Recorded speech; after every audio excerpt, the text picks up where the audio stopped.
इस बात का कसक रहता है कि जो चीज़ होनी चाहिए, जो आम मतदाताओं का, आम जनता का जो मूलभूत अधिकार है, जो वर्तमान की सरकार रही है और जो आज भी है, वो उन चीज़ों को बहुत इग्नोर करके चलती है। वो सिर्फ चुनाव के समय आती है, चुनाव के समय वादे करती है और धरातल पे कुछ नहीं होता है। छात्र, नौजवान, गरीब, शोषित, वंचित सब लोग ठगे महसूस। आप रहिएगा टाटा, झरिया, धनबाद, चुनाव के 4 महीना 4 महीना पहले आइएगा और आपसे कोई क्वेश्चन भी नहीं पूछे तो अब जनता आपको इसी तरह वोट दी है। भ्रष्टाचार का आलम ये है, आप किसी भी विभाग में चले जाइए, चाहे वो कलेक्टेरिएट हो या वो ब्लॉक हो या स्वास्थ्य महकमा हो, बिना पैसा का कोई सुनने वाला नहीं, सबका एक अपना दलाल है। पहले इस आंख मिचौली को समाप्त करेंगे क्योंकि ये बहुत बड़ा समाज के लिए कोड़ है।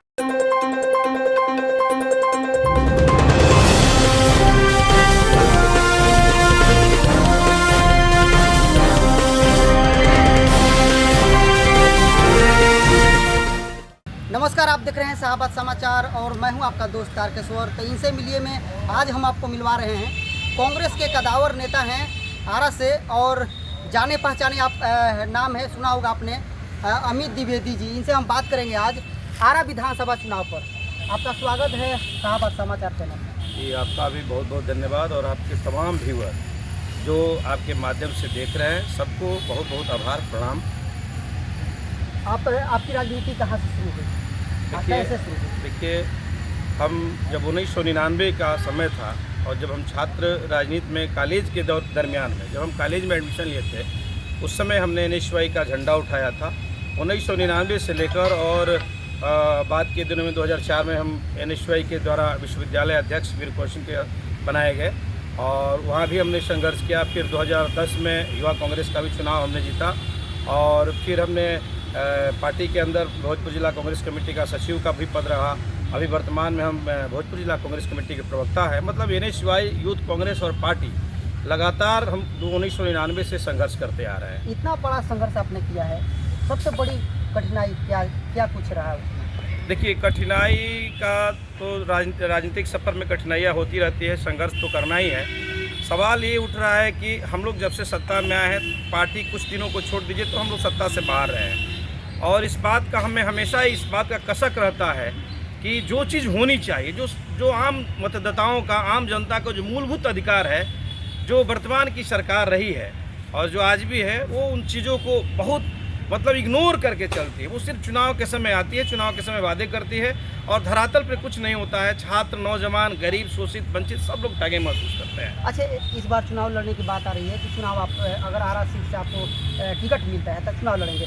अच्छा, विजन क्या होगा, मुद्दा क्या होगा इस बार आप? देखिए, किसी भी क्षेत्र के लिए सबसे बड़ा मूलभूत जो 5 हम लोगों की आवश्यकताएँ होती है वो है सड़क, शिक्षा, स्वास्थ्य, पानी और बिजली। आप देख सकते हैं आरा नगर निगम है, ये इसे नगर निगम का दर्जा मिला है और एक बहुत पुराने समय से नगर निकाय भी रहा है। आप देख सकते हैं इसका विकास का क्या स्थिति है। वर्तमान में लगातार लगभग 20 साल से यहाँ विधायक रहे हैं। आप रोड की स्थिति देख सकते हैं कि आप कहीं भी चाहे तो शहर से बाहर निकलना हो तो हर मोड़ पे जाइएगा तो फिर दूसरा मौका तलाशिएगा हम कहाँ से निकले। जाम की स्थिति ये बन रही है, रोड इतने ख़राब है। बिजली की आंख मिचौली आप देख सकते हैं। स्वास्थ्य विभाग का आप देखिए कि यदि आप जाइए और किसी दलाल के माध्यम से यदि अस्पताल में आपको नहीं मिला तो आप कुछ नहीं कर पाएंगे। वहाँ दवाइयों में लूटपाट है, कोई डॉक्टर बहुत सूद लेने वाला नहीं रह गया है। अब आप तमाम शिक्षा का बात देख लीजिए तो देख लीजिए व्यापक तौर पर ये जो ट्यूशन के नाम पे लूट मचा हुआ है। महाविद्यालय और स्कूलों में शिक्षा का जो स्तर गिरते जा रहा है। सरकार सिर्फ साक्षरता दर बढ़ाना जानती है, शिक्षित कैसे हो इस बात के लिए उसको चिंता नहीं है। वो चाहती है कि किसी भी तरह छात्र डिग्री लेते रहें और किसी तरह का कोई ऐसा आंदोलन ना हो जाए जिससे कि सरकार प्रभावित हो जाए। तो ये सारी मुद्दे हैं। अच्छी समस्या, इतनी बड़ी समस्या आप कह रहे हैं। अच्छा, जब से यहाँ पर आरा विधानसभा से जो जीते आ रहे हैं आपके प्रतिद्वंदी जो नेता हैं, अच्छा सुलझी क्यों नहीं जो समस्या कर रहे हैं? देखिए, सबसे बड़ा कारण है कि यदि विधायक हमारा घर का नहीं हो, लोकल नहीं हो, आरा का विधानसभा का रहने वाला नहीं हो, उसका अपना यहाँ आवास निवास नहीं हो, तो बताइए कि रांची और टाटा या झरिया, धनबाद से रह के कोई क्या करेगा। यहाँ विधायक जी के गिने चुने 5-10 लोग हैं जो उनका ठेकेदारी भी करते हैं और उनकी विरासत भी संभालते हैं। और विधायक का तो मतलब उम्र का प्रभाव है या ये 20 सालों का राजनीतिक दम्भ है कि जब आप ही किसी पत्रकार बंधुओं ने उनसे कहा कि क्या दुर्गा पूजा तक रोड बन जाएगा तो उन्होंने इतना आग बबूला होकर जवाब देखिए कैसा सवाल है। भाई सवाल नहीं है, ये तो आपको तय करना चाहिए था कि दुर्गा पूजा के पहले बनवा देनी चाहिए थी, तो क्वेश्चन ही नहीं आना चाहिए था। तो ये विधायक की स्थिति है कि आप कुछ पूछने पर गुस्सा जाते हैं। और जब वो बोले थे कि हम जादूगर थोड़े हैं कि छुएंगे या बस बन जाए। भैया जादूगर को जिताया भी नहीं गया है, जादूगर को तो सर्कस में भेज दिया जाता, जाओ वहाँ जादूगरी दिखाओ। तुमको आपको तो विधायक बनाया गया ना, तो आपसे तो हम उम्मीद करते हैं कि जो जनता की मूलभूत समस्याएं हैं समय रहते आप सुलझाएंगे। अब आपको यदि इन द मीन टाइम कोई पत्रकार बंधु पूछते हैं तो आप उस पर गुस्साते हैं। आप रहिएगा टाटा झरिया धनबाद, चुनाव के 4 महीना 4 महीना पहले आइएगा और आपसे कोई क्वेश्चन भी नहीं पूछे, तो अब जनता आपको इसी तरह वोट दी है। अगर आपको पार्टी टिकट देती है, जीतते हैं, तो 100 दिनों में सबसे पहला काम क्या है? देखिए, सबसे पहली बात है, अभी हमारे यहाँ भ्रष्टाचार चरम पर है, शिक्षा की गुणवत्ता समाप्त हो चुकी है, रोड गली नाले बिजली ये सारे चीज़ अब मृतप्राय बन चुके हैं। सरकार इस पर एकदम मतलब समझिए तो इग्नोर कर रही है और मौन व्रत धारण की है। हमारा सबसे पहला विजन होगा, चाहे जितने भी स्कूल में हो, प्राइवेट हो या सरकारी हो, वहाँ शिक्षक छात्रों और शिक्षकों के बीच सामंजस्य कैसे बैठे, छात्र स्कूल में कैसे जाए, कॉलेज में कैसे जाए, क्योंकि हम समझते हैं कि छात्र जिस दिन कॉलेज स्कूल पकड़ लेगा, उसको जिस दिन अपनी शिक्षा के प्रति जवाबदेही और जिम्मेवारी बढ़ जाएगी, सारी समस्याएं समाप्त हो जाएगी। हमारा सबसे पहला काम होगा कि स्कूल में छात्र कैसे पहुँचे, कॉलेज में छात्र कैसे पहुँचे, क्योंकि एक व्यक्ति यदि शिक्षित हो जाता है तो उसके अधिकार को दूसरे को दिलवाने की जरूरत नहीं होती है। दूसरा मेरा सबसे है कि भ्रष्टाचार का आलम ये है, आप किसी भी विभाग में चले जाइए, चाहे वो कलेक्टेरिएट हो या वो ब्लॉक हो या स्वास्थ्य महकमा हो, बिना पैसा का कोई सुनने वाला नहीं, सबका एक अपना दलाल है। पहले इस आंख मिचौली को समाप्त करेंगे, क्योंकि ये बहुत बड़ा समाज के लिए कोड़ है। जब तक ये समाप्त नहीं होगा तब तक कुछ नहीं होगा। तीसरा है नगर निगम। नगर निगम की स्थिति है, नगर निगम ऑटोनोमस बॉडी है, वो जब तक नहीं चाहेगी एक ईंट कोई नहीं रख सकता है। और आपके मतलब नाक के नीचे खुल्लम खुला सब कुछ हो रहा है, आपको कोई सुध लेने वाला नहीं है।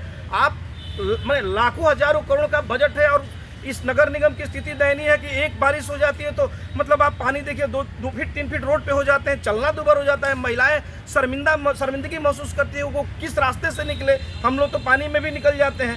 तो ये सारी चीज़ें हैं जिस पर सबसे पहले फोकस करना है और सबसे पहले चीज़ों को सुधारना है। ये जब सुधर जाएंगे ऑटोमेटिकली हम समझते हैं कि बहुत हद तक कुछ हम कामयाब हो जाएंगे।